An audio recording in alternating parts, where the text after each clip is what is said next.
America में इसी साल होने वाले राष्ट्रपति चुनाव से पहले डोनाल्ड ट्रंप ने रिपब्लिकन पार्टी के उपराष्ट्रपति कैंडिडेट की घोषणा कर डाली है।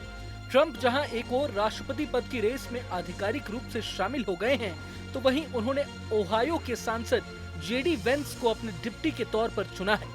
कहा जाता है कि जेडी वेंस एक समय पर ट्रंप के कट्टर विरोधी थे, लेकिन धीरे धीरे वे ट्रंप के करीबी बन गए और उनका भरोसा भी जीत लिया। सबसे खास बात तो ये है कि जेडी वेंस का भारत से भी एक खास रिश्ता है। ऐसे में यहाँ सवाल ये उठता है कि क्या ट्रंप ने जेडी वेंस को उपराष्ट्रपति पद का उम्मीदवार बनाकर भारतीय मूल के लोगों को साधने की कोशिश की है? और सबसे बड़ा सवाल तो ये कि क्या जेडी वेंस ट्रंप के भरोसे पर खरे उतर पाएंगे? जेडी वेंस ने एक रिपब्लिकन के तौर पर साल 2016 में डोनाल्ड ट्रंप के राष्ट्रपति पद की उम्मीदवारी का विरोध किया था। हालांकि उनका मत 2021 आते आते बदल गया था। उन्होंने ट्रंप को राष्ट्रपति पद के लिए खतरनाक और अनफिट करार दिया था। यहाँ तक कि वे ट्रंप की नस्लवादी भाषा की भी निंदा कर चुके हैं और उनको लेकर आशंका जाहिर की थी कि वो अमेरिका के हिटलर बन सकते हैं। हालांकि जब मन बदला तो जेडी वेंस ने तत्कालीन राष्ट्रपति ट्रंप की उपलब्धियों की जमकर प्रशंसा भी की।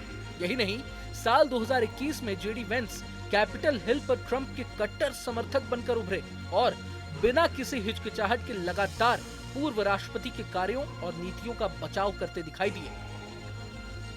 यहाँ ये जानना भी जरूरी है कि जेडी वेंस की सियासत में एंट्री कैसे हुई। बता दें कि 2016 के राष्ट्रपति चुनाव में ट्रंप की जीत के बाद जेडी वेंस ओहायो लौट आए थे और उन्होंने वहां एक चैरिटी की स्थापना भी की थी। तब जेडी वेंस ने रिपब्लिकन लिंकन डे डिनर सहित तमाम कार्यक्रमों में भाषण देना भी शुरू किया, जहां उनकी व्यक्तिगत कहानी दर्शकों को काफी पसंद आती थी। कहा जाता है कि इन्हीं भाषणों के जरिए उन्होंने अपना सियासी मंच तैयार कर लिया था। इसी दौरान रिपब्लिकन सीनेटर रॉब पोर्टमैन ने अपने रिटायरमेंट का ऐलान कर दिया और ओहायो से जेडी वेंस को मौका मिल गया। वेंस ने तब खाली पड़ी सीनेट सीट पर सियासी दांव खेल दिया और पूर्व राष्ट्रपति ट्रंप के समर्थन के साथ जेडी वेंस एक बेहद प्रतिस्पर्धी रिपब्लिकन प्राइमरी से विजय हुए।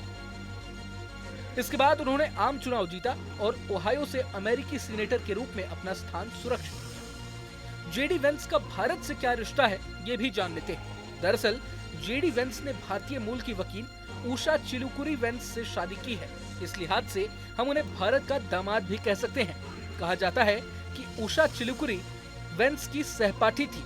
धीरे धीरे दोनों की नजदीकियां बढ़ी और एक दूसरे को दोनों डेट करने लग गए थे। कई सालों तक डेट करने के बाद इस कपल ने आखिरकार 2014 में शादी करने का फैसला कर लिया। बताया जाता है कि एक हिंदू पंडित ने दोनों की शादी को संपन्न कराया था। वहीं जेडी वेंस और उषा के 3 बच्चे हैं, जिनका नाम इवान, विवेक और मीराबेल है। हालांकि उषा चिलुकुरी खुद को हमेशा लो प्रोफाइल रखती हैं। वो कभी कभी पॉलिटिकल गैदरिंग में हिस्सा लेती हैं। उषा सैन फ्रांसिस्को और वॉशिंगटन डीसी में एक वकील के तौर पर काम करती हैं। इसके साथ ही वे अमेरिका के सुप्रीम कोर्ट के मुख्य न्यायाधीश के साथ भी काम कर चुकी हैं।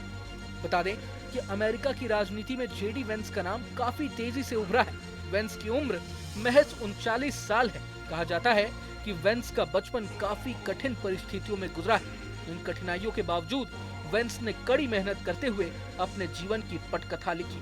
बहरहाल, क्या वे इस बार के चुनाव में विजयी हो पाते हैं या नहीं, ये तो वक्त के साथ ही पता चल पाएगा। अगर आपको ये वीडियो पसंद आया तो लाइक करें और चैनल को सब्सक्राइब करें। वहीं तमाम बड़ी खबरों के लिए देखते रहें न्यूज नेशन। न्यूज नेशन अब व्हाट्सएप पर खबरों के ताजा अपडेट के लिए न्यूज नेशन के इस QR कोड को स्कैन करें।